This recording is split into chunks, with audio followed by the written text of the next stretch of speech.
आप देख रहे हैं भारत 47 न्यूज।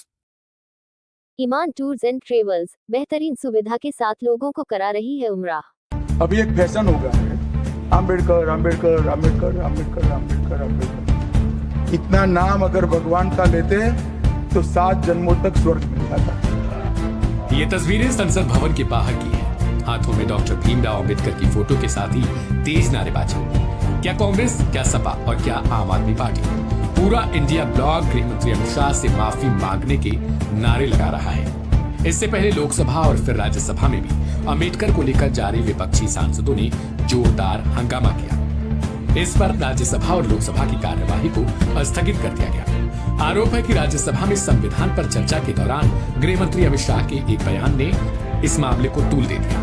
कांग्रेस समेत तमाम विपक्षी दलों ने हाथों हाथ इसे लिया और फिर अमित शाह से उस बयान पर माफी मांगने की मांग पर अड़ गए। शाह ने अपने बयान में कहा था कि अभी एक फैशन हो गया है, अंबेडकर अंबेडकर अंबेडकर। इतना नाम अगर भगवान का लेते तो 7 जन्मों तक स्वर्ग मिल जाता। अंबेडकर का नाम 100 बार लें, लेकिन अंबेडकर के बारे में कांग्रेस पार्टी का भाव क्या है ये मैं बताता हूँ। इसके बाद उन्होंने कांग्रेस पर अंबेडकर की अनदेखी करने का आरोप लगाया। अब कांग्रेस का आरोप है कि गृहमंत्री शाह ने अंबेडकर का अपमान किया है और माफी मांगनी चाहिए। सदन के बाहर राहुल गांधी, प्रियंका गांधी, मल्लिकार्जुन खड़गे और आम आदमी पार्टी के नेता संजय सिंह भी नजर आए। इसके अलावा तमाम विपक्षी नेता एकजुट दिखाई दिए। कांग्रेस अध्यक्ष खड़गे ने आरोप लगाया कि बाबा साहेब का अपमान करना भारतीय जनता पार्टी और आरएसएस की पुरानी नीति रही है। ये कॉन्स्टिट्यूशन के खिलाफ है।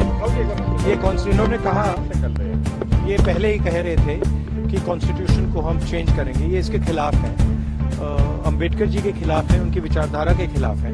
इनका पूरा का पूरा काम अंबेडकर जी ने जो किया और जो कॉन्स्टिट्यूशन है उसको खत्म करने का तो सब पूरा देश जानता है। और वो मंशा जो उनके दिमाग में है कि उनकी जो मनुस्मृति की आइडियोलॉजी है वो और आरएसएस की आइडियोलॉजी जो है वो दर्शाता है कि वो बाबा साहब अम्बेडकर के संविधान को रेस्पेक्ट नहीं देना चाहते हैं। इसीलिए हम वो कंडेम करते हैं और I demand his resignation. We all the parties demand his resignation and he should apologise to the country. और वो अपना काम करना चाहिए उन्होंने। और इस ढंग से अगर वो बात करते रहेंगे सारे हिंदुस्तान में आग लगेगी कि बाबा साहब अम्बेडकर का अपमान कोई सहन नहीं करेगा। अगर उनको अपने जगह से इस्तीफा देना चाहिए और ऐसे अपमान कोई पार्टी, कोई देश का आदमी स्वीकार नहीं करता। कांग्रेस समेत तमाम विपक्षी दलों के नेताओं ने गृहमंत्री अमित शाह के बयान पर हमला बोलते हुए कहा कि बीजेपी बाबा साहेब का शुरू से ही अपमान करती आई है और उनकी यही नीति और नियत साफ है। उन्हें इन सब के लिए माफी मांगनी चाहिए और अमित शाह को देश को ये बताना चाहिए कि आखिर उन्होंने अम्बेडकर पर ऐसा क्यों कहा। देखिए, देश के गृह मंत्री जी ने कल सदन के अंदर बोलते हुए जिस अहंकारी भाषा में बाबा साहब अम्बेडकर के बारे में बोला है वो निंदनीय है, वो बहुत ही शर्मनाक है। उनका ये कहना कि अम्बेडकर का नाम लेना एक फैशन बन गया है और अगर इतनी बार भगवान का नाम लेते तो स्वर्ग मिल जाता। क्या अम्बेडकर भगवान है? तो हाँ, इस देश के दलितों के लिए, पिछड़ों के लिए, महिलाओं के लिए अम्बेडकर भगवान का ही दर्जा रखते हैं। आपने देखा कि कल गृह मंत्री जी ने बाबा साहेब के ऊपर किस तरह की टिप्पणी की है। हमारा संविधान हमारा ग्रंथ है, हमारे देश का ग्रंथ है और अगर संविधान ग्रंथ है तो बाबा साहेब भी भगवान से कम नहीं है। ऐसी छोटी सोच की टिप्पणी करना बाबा साहेब के बारे में बाबा साहेब का भी अपमान है, देश का अपमान है, देश के लोगों का अपमान है और हमारे संविधान का अपमान है। इन्होंने क्या किया है, हर बार जब इस तरह की बात होती है, ये बल्कि हमारे भी नेता हैं उनको भी अपना बनाने को तैयार हो जाते हैं जब चुनाव आता है। तो इन्होंने हमेशा हर तरह के हथकंडे अपनाए हैं चुनाव में, लेकिन बाबा साहेब का अपमान इस तरह से हाउस में होगा ये कभी कोई सोच भी नहीं सकता था।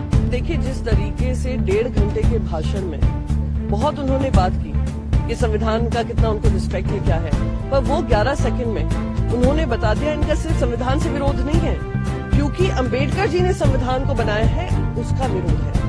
अंबेडकर जी ने महामानव की उपाधि पाई थी जनता के मन में, जनता के दिलों में आवाज बनाकर। उन्होंने लाखों करोड़ों वंचित पिछड़े लोगों की लड़ाई लड़कर, खुद गरीब परिवार से आकर उन्होंने वो लड़ाई लड़ी है। उन्होंने महत्वपूर्ण स्थान संविधान में उनके लिए दिया है। आज हर घर में उनको पूजा जाता है, कोई ऐसा घर नहीं होगा जहां पे उनकी पूजा नहीं होती है। एक वो है जो स्वघोषित महामानव अपने आप को मानते हैं, पर कर्मों से संविधान के खिलाफ है। तो उनके 11 सेकंड के इस क्लिप ने बता दिया है कि इनकी सही मायने में सोच क्या है।